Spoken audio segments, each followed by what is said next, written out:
پیغمبر اسلام محمد صلی اللہ علیہ وسلم کی شان میں گستاخی کرنے والے تلنگانہ حیدرآباد گوشہ محل کے رکن اسمبلی ملعون راجہ سنگھ کو نامپلی کرمنل کورٹ کی جانب سے ضمانت دیے جانے کے خلاف شہر حیدرآباد کے مختلف مقامات چار مینار، شالی بنڈا، مغل پورہ، امبرپیٹ، ٹولی چوکی، مہدی پٹنم اور دیگر مقامات پر مسلمانوں نے احتجاج کیا۔ یہ احتجاجی مظاہرے چہارشنبے کی صبح تک دیکھے گئے۔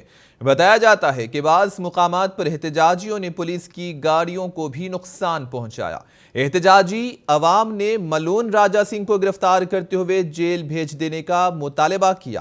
ذرائع کے مطابق مسلم نوجوان بیگم بازار علاقے سے رات دیر گئے دفتر سے واپسی کے دوران گزر رہے تھے کہ اس وقت ان کی گاڑی پر ماشاء اللہ لکھا دیکھ کر ان پر حملہ کیا گیا، جس میں دو نوجوان زخمی ہوئے۔